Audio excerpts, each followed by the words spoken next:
O cristianismo é um só. A mensagem de Deus para a humanidade é uma apenas: a lei de amor. E chegou à humanidade por intermédios de muitos mensageiros divinos, tendo seu ápice em Jesus, nosso mestre e guia. Ezequiel, Malaquias, Elias, Abraão, Moisés, Jesus, Kardec e todos os grandes avatares da humanidade vieram à Terra com o objetivo de trazer a mensagem divina ao homem, conforme a condição de entendimento da humanidade à época. Conquanto cada um tenha trazido a parte da verdade divina, todos juntos são a representação do amor do Criador. Assim como eles, cada um de nós tem a sua tarefa para com a humanidade, que é reformar-se e trabalhar pelo bem do seu próximo. Amai-vos, eis o primeiro mandamento. Instruí-vos, eis o segundo.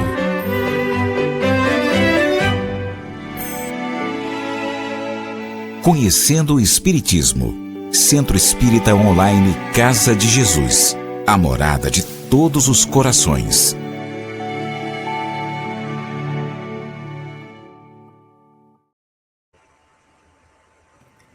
Olá, queridos amigos e amigas. Sejam muito bem-vindos ao nosso encontro do Evangelho Sem Fronteiras, uma iniciativa do Centro Espírita Online Casa de Jesus, oferecida com carinho e dedicação a todos vocês e ao nosso amado Mestre Jesus.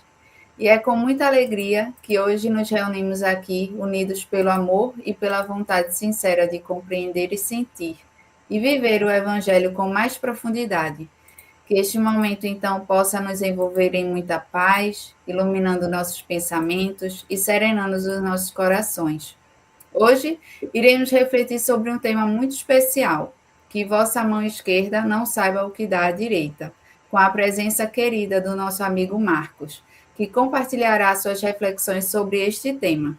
Mas antes, preparemos o nosso ambiente, entremos em sintonia uns com os outros e com a espiritualidade que nos assiste e nos conduz aqui por meio da prece. Não quero interromper o teu silêncio, ó Pai, mas é só orando que eu encontro paz. O vento da aflição quer apagar a chama da minha adoração. O mundo é um oceano, minha carne é um furacão, minha vida é um barquinho, buscando direção. Descansa em minha alma e acalma a tempestade que agita o meu coração. Acalma o meu coração, acalma o meu coração. O vento está soprando, mas é te adorando que venço o mar da aflição. Acalma o meu coração, acalma o meu coração. Só venço esse mundo se for em tua presença. Acalma o meu coração.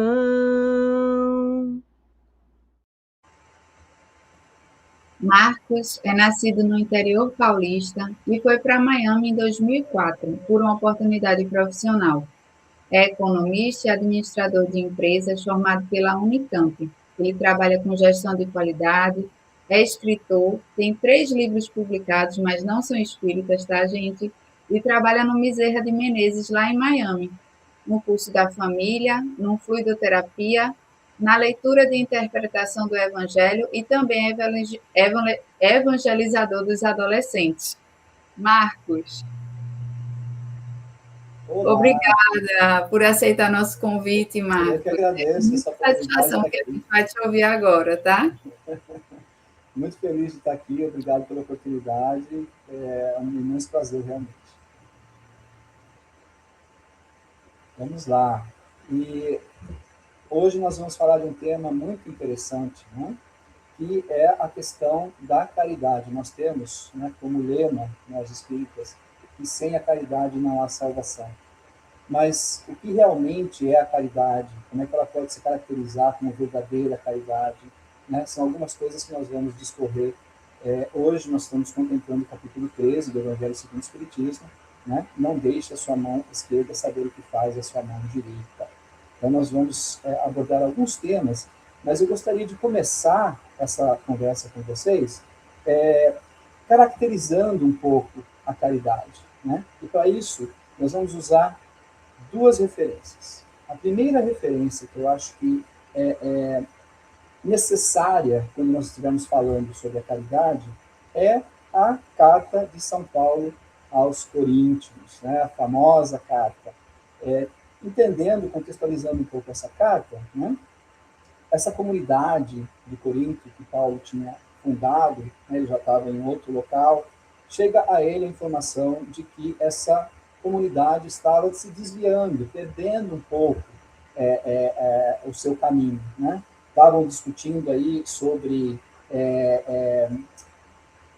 dons, né? Sobre falar em línguas, sobre profecia, quem deveriam seguir, se era Paulo, se era Jesus, se era Apolo, enfim, existia uma desorientação generalizada nessa comunidade. Então, Paulo toma o seu tempo de escrever uma longa carta, né? E nós vamos nos concentrar sempre naquela parte que é já a famosa, né? Que eu vou ler brevemente para vocês aqui, tá? Ainda que eu falasse todas as línguas dos homens e dos anjos, se eu não tiver caridade, serei como o bronze que soa e o símbolo que retine. Ainda quando tivesse o dom da profecia, e que penetrasse todos os mistérios e tivesse perfeita ciência de todas as coisas, ainda quando tivesse toda a fé possível, até o ponto de transportar montanhas, se não tiver caridade, nada sou. E quando houvesse distribuído os meus bens para alimentar os pobres, e houvesse entregado meu corpo para ser queimado, se não tivesse caridade, tudo isso nada serviria. Agora vem a parte que eu realmente gostaria que você prestasse muita atenção. A caridade é paciente, é branda, é benfazeja. A caridade não é injuriosa, não é temerária, nem precipitada, não se enche de orgulho, não é desdenhosa, não cuida de seus interesses, não se agasta, nem se azeda com coisa alguma, não suspeita mal, não se rejubila com a injustiça, mas se rejubila com a verdade, tudo suporta, tudo crê, tudo espera, tudo sofre. Se nós pegarmos só esse finzinho e formos termo a termo, já daria uma palestra, né? Já teríamos muito para conversar. Mas essas definições que estão no final desse parágrafo são de muito valor, porque realmente dá a essência de um ato caritativo. Tá? Então a gente começa com essa primeira caracterização de um ato de caridade. E o segundo, que eu gostaria de referenciar para vocês, já é, digamos assim, a abertura do capítulo 13 do Evangelho segundo o Espiritismo, né? Quando, no Sermão da Montanha, Jesus faz uma colocação muito interessante. E para aqueles que não estão acostumados a manusear o Evangelho original, né? Aquele que tiver curiosidade de ler o Sermão da Montanha inteiro, vá até o Evangelho de Mateus, capítulos 5, 6 e 7. São esses 3 capítulos onde o Sermão da Montanha está transcrito aí com muito mais riqueza. Tá? Tem alguma coisa no Evangelho de Lucas também, mas aí você tem ele na integralidade que a gente conhece. E no capítulo 6, em determinado momento, Jesus diz o seguinte: tende cuidado em não praticar as boas obras diante dos homens, para serem vistas, pois do contrário não recebereis recompensa de vosso Pai que está no céu. Assim, quando derdes esmola, não façais tocar a trombeta diante de vós, como fazem os hipócritas, nas sinagogas e nas ruas, para serem louvados pelos homens. Digo-vos em verdade que eles já receberam a sua recompensa. Quando derdes esmola, não saiba a vossa mão esquerda o que faz a mão direita, a fim de que a esmola fique em segredo. E vosso Pai, que vê o que passa em segredo, vos recompensará. Ou seja, aí ele coloca, né, uma condição muito clara para que os nossos atos de caridade tenham efetivamente o valor que deveriam ter. Ou seja, não é qualquer ato caritativo, principalmente se eu usar da ostentação, isso descaracteriza aquilo que eu estou fazendo. Né? Então, vamos falar um pouquinho sobre a palavra ostentar. Né? Porque a gente fala muito, sem ostentar, sem ostentação, o que realmente isso quer dizer? Né? Eu encontrei aqui alguns sinônimos para a gente ter um bom entendimento do que é ostentar. Né? Exibir-se, alardear, mostrar, vangloriar. E veja que esses 4 sinônimos podem ser aplicados a muita coisa. Há muita coisa que a gente caracteriza como caridade, mas a gente acaba mostrando, a gente acaba querendo que seja visto, que seja notado, né? E é justamente sobre isso que nós vamos conversar um pouco mais hoje. Tá? Vamos manter, então, essa palavra ostentação em perspectiva, porque ela vai permear muito da nossa conversa. Tá? Agora, interessante é o seguinte, Jesus descendo do monte, logo depois do sermão, tá? Que foi um sermão dado às multidões, né? Tinha vários tipos de multidões aí, que já seria papo para uma outra palestra. Ao descer da montanha, né, aproxima dele uma pessoa que tinha hanseníase, né, e pede ajuda. Né?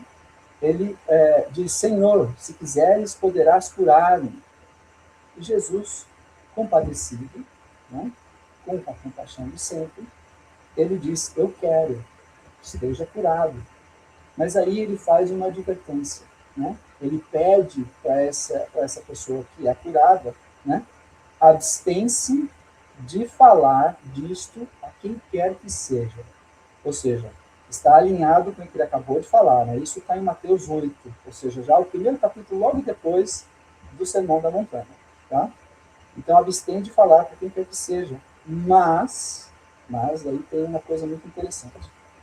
Vai mostrar-te aos sacerdotes e oferece o dom prescrito por Moisés, a fim de que lhe sirva de prova. Do que nós estamos falando aqui?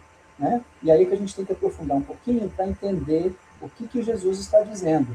Né? Quando ele diz para que ele se apresente ao sacerdote, não é para exibir, para falar que Jesus o curou, não é isso. Tá?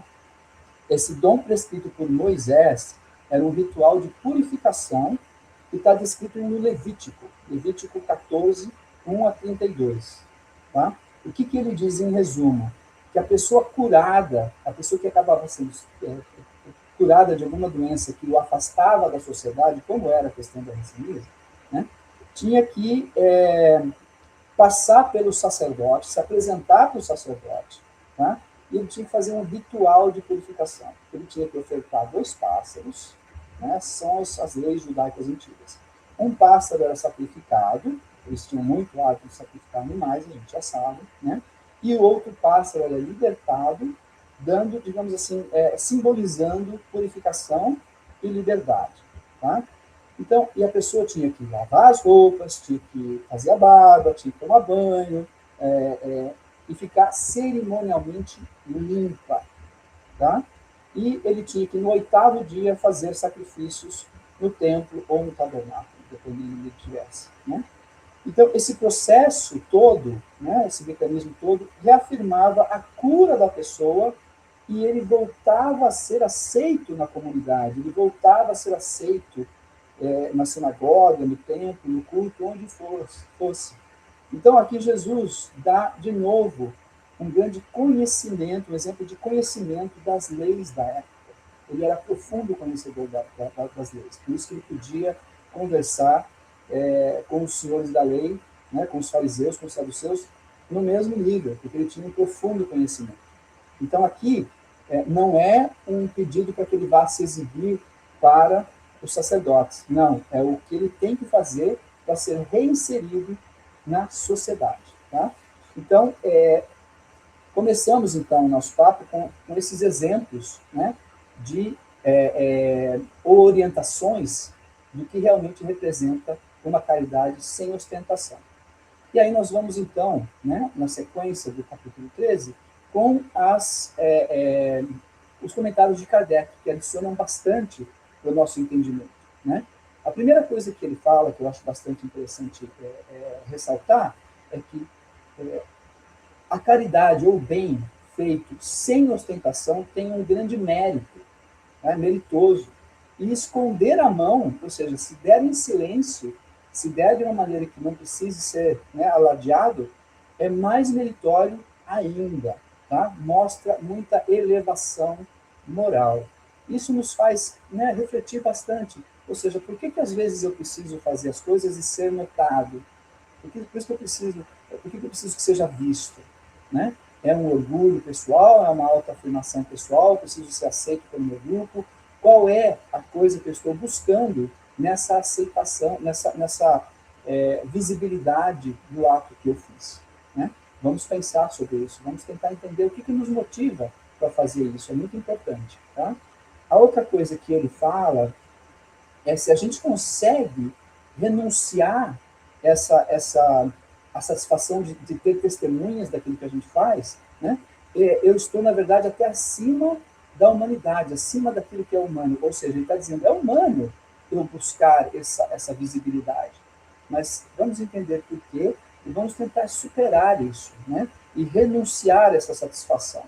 E esperar a aprovação de quem realmente tem que aprovar, que é Deus. Né? Deus é que tem que dizer que essa ação realmente foi reconhecida, foi entendida, foi vista. Né? Aí ele faz uma colocação que é um pouco forte, né? Forte no sentido de que é contundente. Né? Ele fala que as pessoas que procuram a aprovação, né, do meio, a aprovação dos outros, das pessoas que estão à volta, né, e não a aprovação de Deus, têm, na verdade, mais fé nessas pessoas, nesses outros, nesses círculos, do que fé em Deus. Né? Mais importância para a vida presente do que para a vida futura. Olha que contundente isso. É algo que a gente tem que pensar. Né? Ele chega a dizer que essa pessoa talvez nem acredite na vida futura. Então, temos que realmente pensar se eu preciso fazer o bem e, ao mesmo tempo, tirar uma selfie e colocar no Instagram, né? Eu estou querendo o que com isso? Qual é a validação que eu estou buscando? Porque a única validação que realmente nos interessa é a validação do Pai. Então, vamos, né, questionar esses nossos hábitos e questionar se realmente eu tenho a fé de que essa ação está sendo vista por quem tem que ver. Né? Muitos dão só na esperança de que o beneficiário grite os benefícios, ou seja, de novo a questão de esconder a mão, né? Mas esconder de verdade. Porque se eu faço a boa ação, mas fico esperando que a pessoa fale, olha, o Marcos fez isso, o Marcos me deu aquilo, o Marcos me ajudou com tal coisa, e aí eu fico todo inchado, todo feliz, essencialmente, de novo, eu estou mostrando a mão. Né? A minha mão direita está sabendo que a esquerda fez e vice-versa. Então, se eu estou esperando que a pessoa que eu ajudei grite para todo mundo que eu fiz, né, eu, de novo, estou fazendo aí o que a gente chama de gol de mão. Né? Eu não estou falando, eu não estou fazendo divulgação nenhuma, mas a pessoa que eu ajudei está fazendo e eu estou ficando feliz com isso, já está desviando também. Tá? Essas pessoas que fazem e buscam esse reconhecimento, né, priorizam esse reconhecimento de um jeito ou de outro, né, já receberam a sua recompensa. De acordo com o que Jesus disse, né, no Sermão da Montanha, o reconhecimento já foi dado. Já não tem mais a necessidade do Pai reconhecer. Né? O reconhecimento de Deus já é secundário. Eu estou buscando reconhecimento aqui em volta de mim mesmo. Então, né, vamos pensar sobre isso. Aí, Kardec vai um pouco mais a fundo. Né? Ou seja, ele pergunta, e qual seria a recompensa para aqueles que fazem seus benefícios pesarem sobre as pessoas que são beneficiárias, né? É a mesma coisa que eu chegar e falar, olha, eu tive que fazer 1000 coisas para ajudar você nesse sentido. Olha, você não sabe o quanto que eu precisei renunciar para conseguir te dar isso, né? Aí eu estou colocando um peso sobre a pessoa que eu ajudei. Estou colocando uma responsabilidade, um ônus em cima dessas pessoas, né? Então, qual é a recompensa que eu vou ter fazendo isso? Não faz sentido, né? A bondade sem ostentação tem um mérito duplo. Essa é outra coisa que Kardec me chama a atenção, e é importante a gente pensar sobre isso, né? Porque quando a gente faz sem ostentar, quando a gente faz em segredo, quando eu escondo a minha mão, quando simplesmente eu não trago a baila, não falo a respeito, né? Eu estou não só fazendo um bem material, mas estou fazendo um bem moral também, porque eu estou poupando a suscetibilidade das pessoas que estão sendo beneficiadas, né? Eu não estou ferindo a autoestima dessas pessoas. Já pensou eu ajudar alguém, daí eu chego numa rodinha de amigos e falo, ó, pessoal, eu ajudei o fulano aqui. Ah, você não sabe o que eu fiz para ele, né? Aí eu estou humilhando aquela pessoa perante a todos, né? E a gente às vezes não pensa sobre isso. A gente gosta de chamar atenção para as coisas que a gente faz e não pensa que, na verdade, a gente está até expondo essa pessoa de maneira desnecessária, né? Então, vamos poupar a dignidade dessas pessoas que muitas vezes estão passando por um momento complicado, né? E Kardec diz que sempre há um fundozinho aí de orgulho, uma certa maldade, né? Quando a gente humilha alguém. Então, a gente tem que ter muito cuidado com esse aspecto, tá? Uma historinha que é mencionada no capítulo 13, vale a pena a gente contar, né? É sobre uma mulher que ajuda algumas crianças, tá? Eu vou ler rapidinho para você. É um resumo, tá? Não vou ler toda a coisa porque é um pouquinho longo. Quem é essa mulher, de ar distinto, vestida de maneira simples, mas cuidadosa, acompanhada por uma garota também vestida modestamente? Ela entra em uma casa de aparência humilde, onde é obviamente bem conhecida, pois é recebida respeitosamente na porta. Para onde ela vai?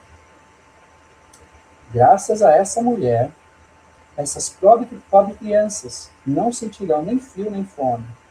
Vão para a escola bem agasalhadas e o leite materno não seca para os mais pequenos. Se algum deles estiver doente, nenhum cuidado material será negado. Ela não lhes pergunta sobre suas crenças, olha só, ou opiniões, pois para ela todas as pessoas são irmãos e irmãs. Todos são filhos de Deus. Qual é o nome dela? Onde ela mora? Ninguém sabe. Católicos, judeus, protestantes, todos a abençoam. Por que ela se veste tão simples? Olha que detalhe importante. É porque ela não deseja insultar a pobreza com o seu próprio luxo. Por que sua filha pequena a acompanha? Para aprender como benevolência deve ser praticada. Essa mãe verdadeiramente cristã está educando sua filha nas virtudes ensinadas por Cristo. Aí uma pergunta que tem no fim, olha que interessante. Ela é espírita? Que importa? Né? A resposta é que importa. Que realmente não importa. Né? Não importa a religião que a pessoa siga. Se ela seguir a essência dessa caridade, realmente não faz diferença. Agora, eu achei muito interessante que a pessoa mencionada aqui tampouco faz distinção de crenças, opiniões, nacionalidades, situação pessoal, né? A gente não deve selecionar, não devemos segregar. Eu só vou fazer o bem para pessoas que pensam como eu só vou fazer caridade para as pessoas que têm a mesma crença que eu, né? Eu vou fazer só a caridade para pessoas que parecem comigo de alguma maneira. Essa segregação não é cristã. A nossa ajuda é para não importa para quem, né? E sem a ostentação sempre.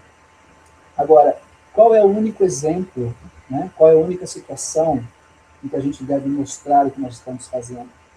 E ela faz aqui. Ela leva a filha com ela. E ela vai educando a filha no fazer o bem. Ela vai educando a filha nos atos caritativos. Eu acho que essa é a única situação onde vale a pena a gente mostrar né? Dar o exemplo daquilo que nós estamos fazendo, para que a gente vá educando os filhos nesse ato caritativo, nesse trabalho transformador do mundo. Tá? Muito bem, vamos continuando então no capítulo 13. O capítulo 13 é um capítulo rico de menções evangélicas. Tá? A próxima que nós vamos falar aqui vem do Evangelho de Marcos. E é uma situação muito interessante, tá? Porque Jesus ele estava observando a caixa de ofertas, né? Tem um nome um pouco mais complicado, vamos falar caixa de ofertas, para ficar mais simples o entendimento. Ele estava observando e vendo pessoas fazendo doações mais robustas, né? Mais pesadas. Aí chega uma viúva, e a figura da viúva tem uma importância, nós vamos falar sobre isso já já. Tá? Chega uma viúva, e essa viúva coloca 2 moedinhas humildes, pequenininhas, ali na caixa de ofertas. Jesus, como bom educador que ele era, não perde a chance. Né? Ele chama os apóstolos, vem cá, vamos conversar sobre isso aqui. Tá? Aí ele disse o seguinte: em verdade vos digo que esta pobre viúva deu muito mais do que todos os que antes puseram suas dádivas, pois que todos os outros deram do que lhes abunda, a sobra, né? Que era abundante, ao passo que ela deu do que lhe faz falta. Deu tudo o que tinha para o seu sustento. Olha que interessante essa observação de Jesus. Tá? Antes de a gente comentar, vamos contextualizar um pouquinho a questão das viúvas, porque Jesus faz menção das viúvas mais de uma vez. Tá? Existia um certo abuso das viúvas pelos fariseus, principalmente. E era com isso que Jesus se preocupava muitas vezes. As viúvas, elas eram protegidas socialmente, isso estava na lei. Vinha no Êxodo e no Deuteronômio.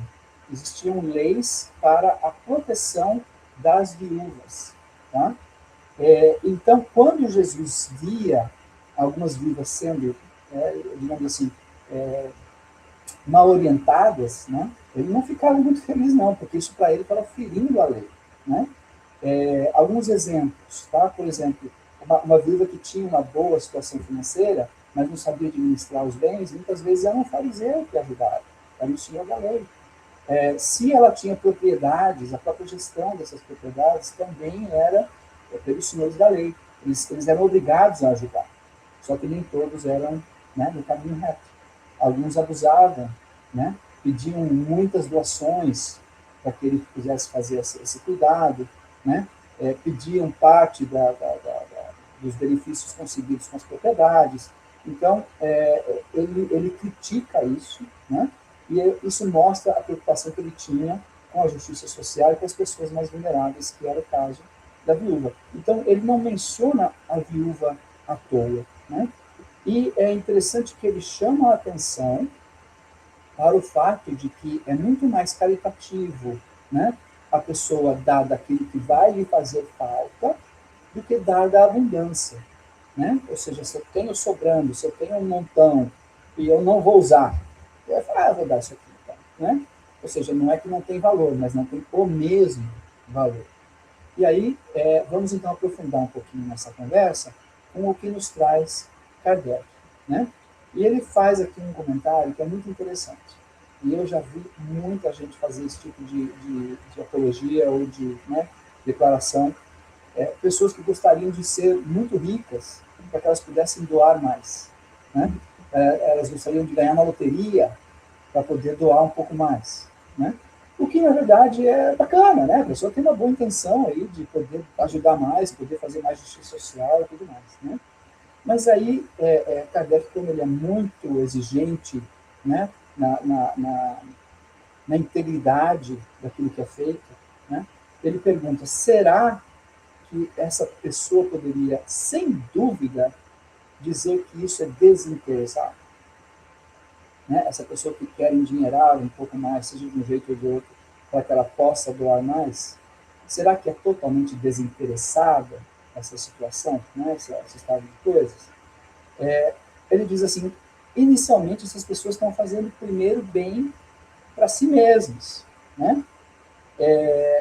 E querem alguma coisa que lhes faz falta antes de poder doar, ou seja, estão guardando, estão aumentando o seu patrimônio, a sua riqueza, para dar sobras aos pobres, né? Então se encaixa naquelas figuras que estavam doando abundantemente porque eram ricas, né? Aí ele tem uma frase aqui que a gente precisa pensar sobre ela, gente. A verdadeira caridade envolve pensar nos outros antes de pensar em si mesmo. Para pensar sobre isso. Se a gente colocar esse filtro em cada ação caritativa que nós tomamos, pensa daí. Se eu primeiro pensei no outro, depois em mim.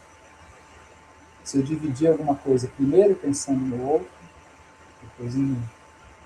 Se eu fiz um gesto amoroso, isento de qualquer benefício pessoal. Difícil, né, gente? Então, essa frase, se tem alguma coisa que você precisa levar dessa conversa de hoje, é essa frase. A verdadeira caridade envolve pensar nos outros antes de pensar em si mesmo. Tá? Vamos seguindo.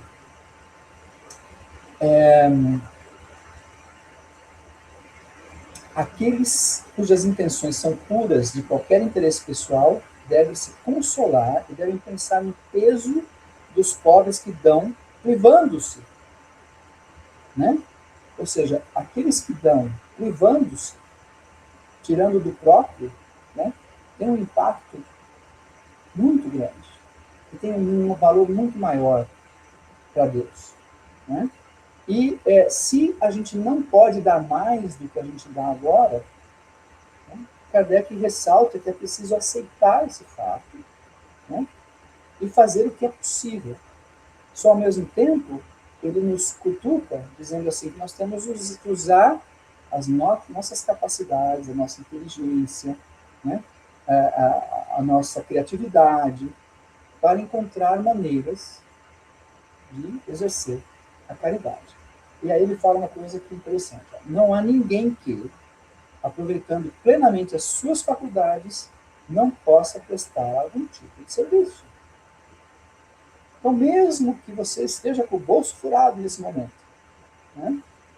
Mesmo que você esteja com alguma limitação para doar materialmente, existem outras doações. Nós vamos falar sobre isso daqui a pouco. Existem muitas maneiras de ser caritativo. Né?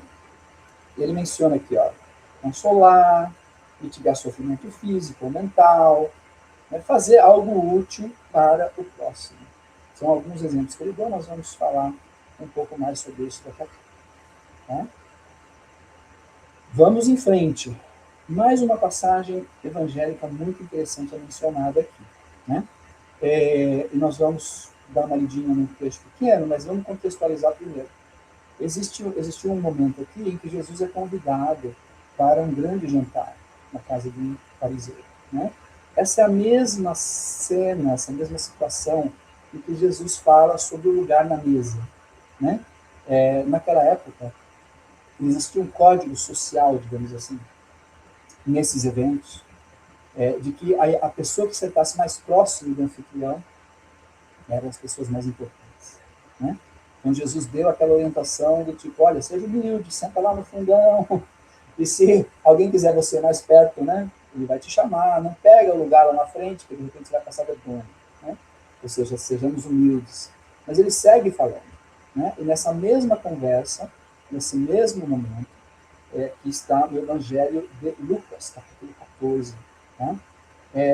Ele fala o seguinte, quando você der um jantar, né, uma ceia, não convide nem os vossos amigos, os irmãos, os parentes, os vizinhos que forem ricos, para que eles, em seguida, convidem você de volta.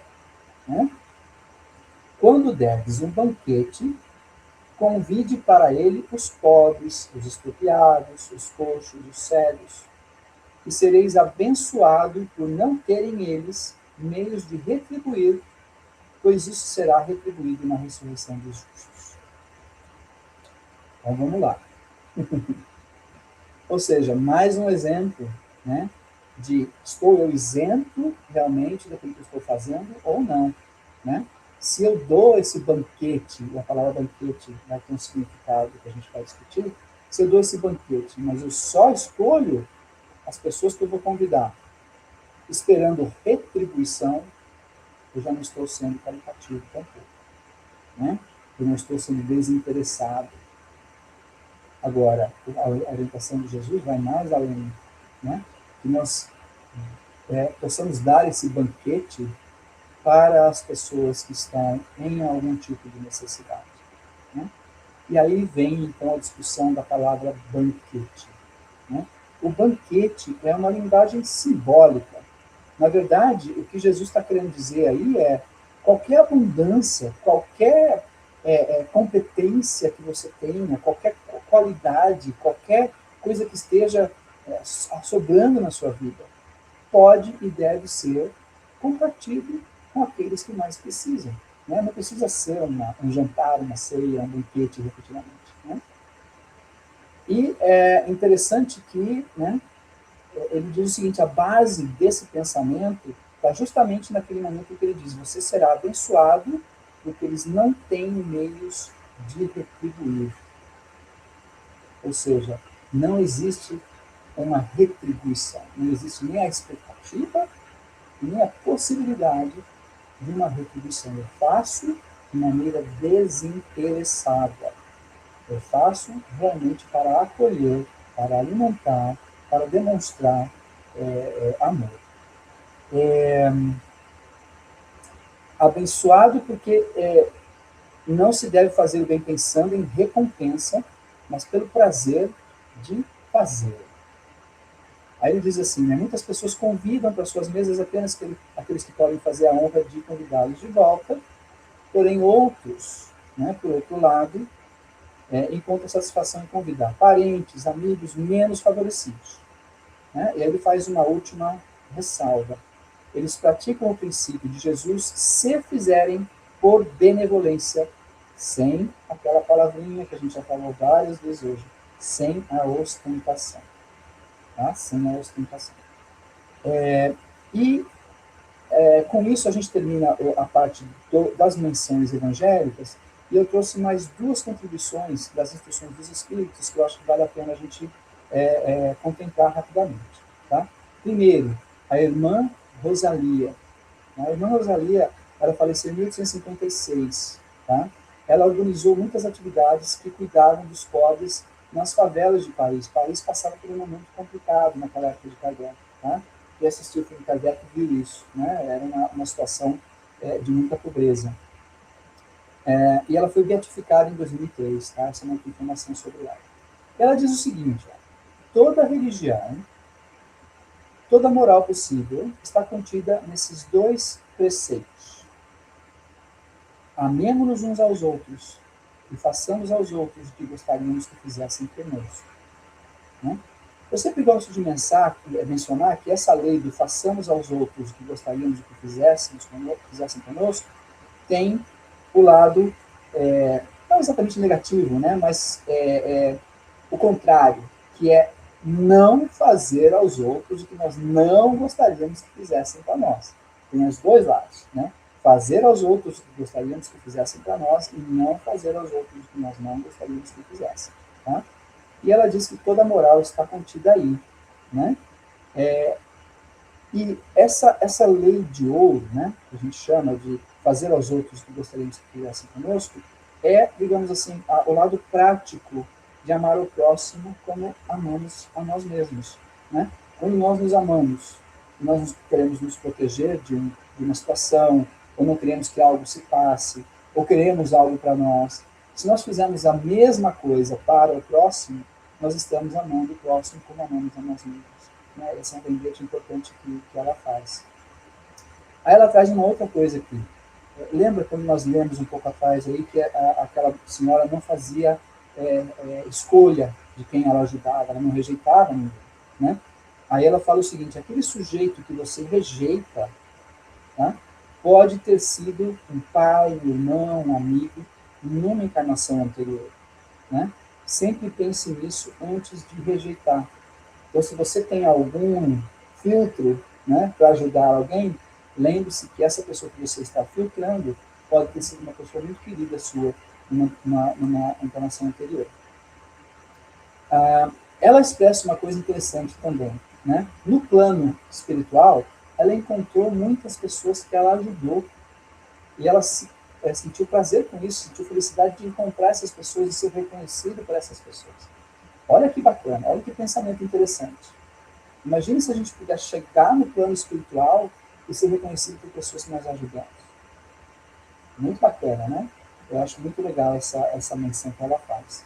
E ela fala que a caridade moral não custa nada, né? A gente tem que apoiar um ao outro.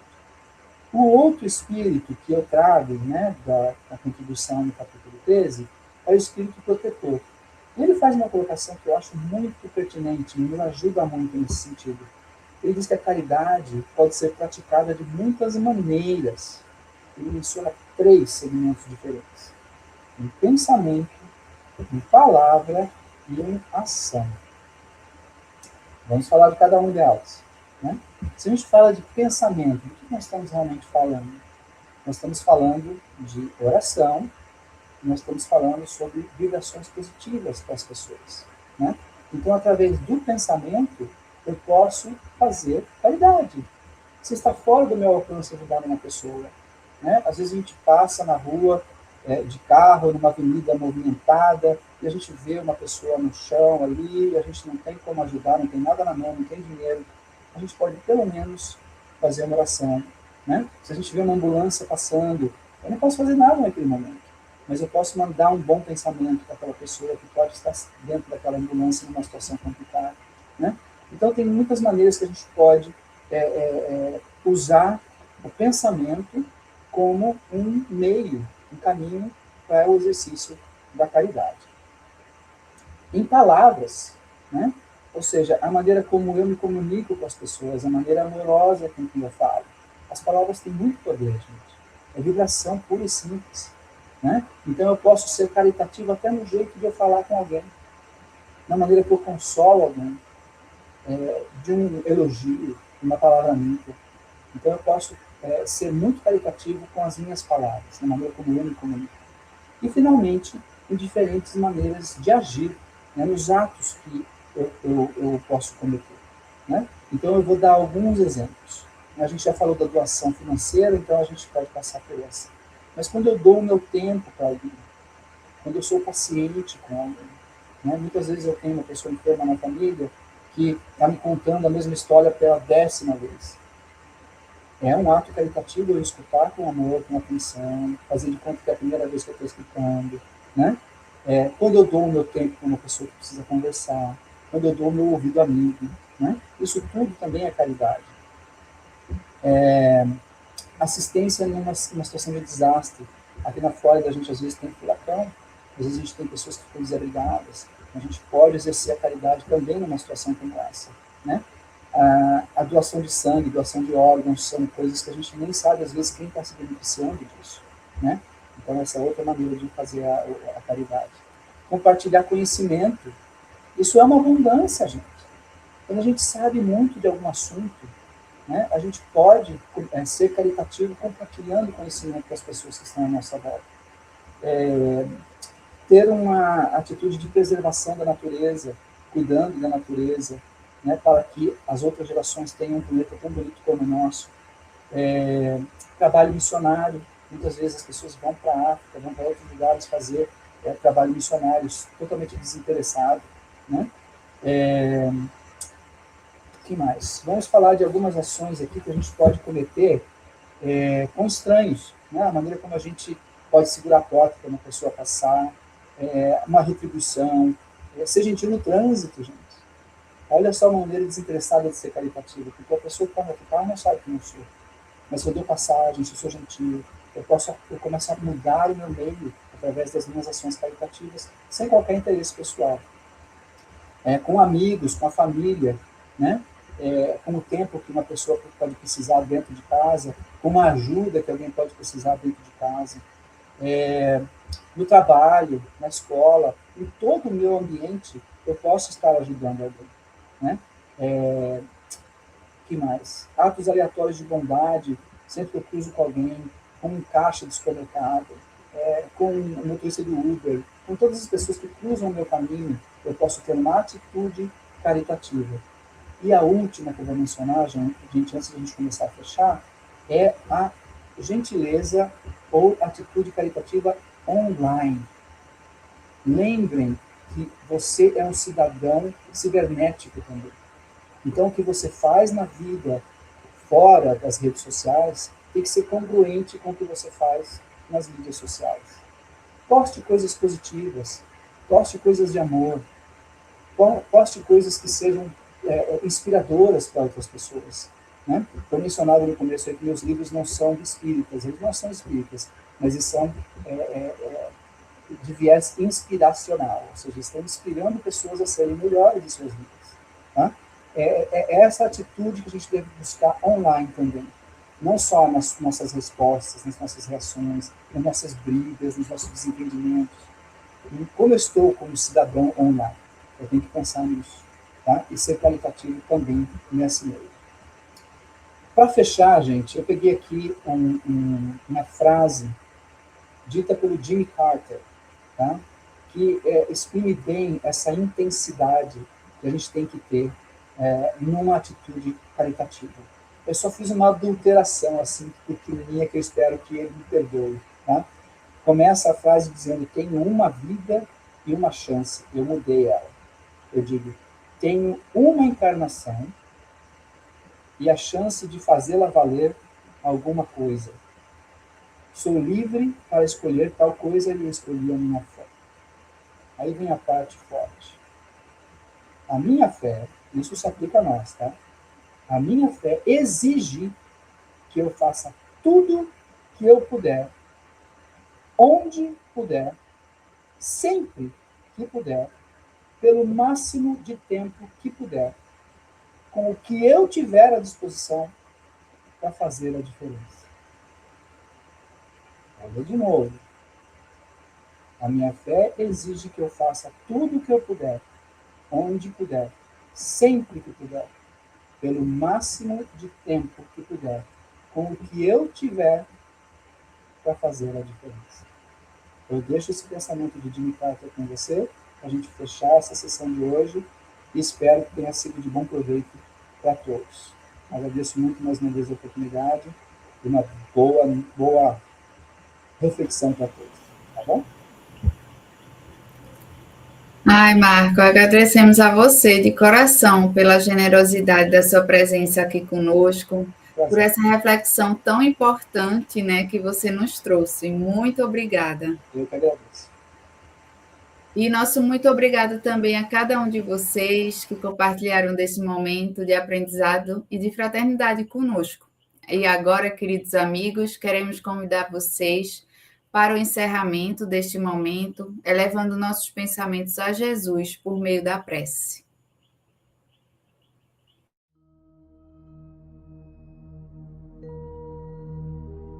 Senhor Jesus, governador amoroso da terra, que conduzes este planeta com sabedoria, justiça e misericórdia, recebe nossa gratidão por este momento de luz e aprendizado.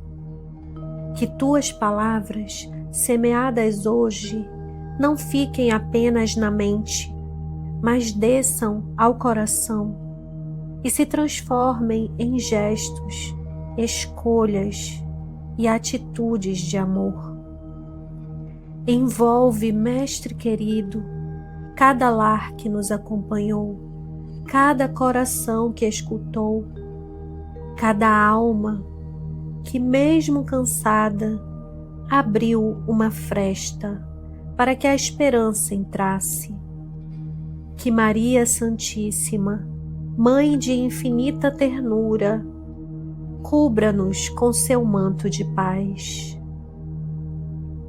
acolhendo nossas dores, silenciando nossas angústias e nos ensinando a amar como ela ama, com presença, humildade e entrega que a sensibilidade espiritual bata à porta de cada um, não como imposição, mas como um convite suave à transformação interior. Permita, Jesus, que saiamos deste encontro um pouco mais humanos, um pouco mais conscientes e profundamente comprometidos com o bem, com o perdão e com o amor. Que assim seja.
Conhecendo o Espiritismo. Centro Espírita Online Casa de Jesus. A morada de todos os corações.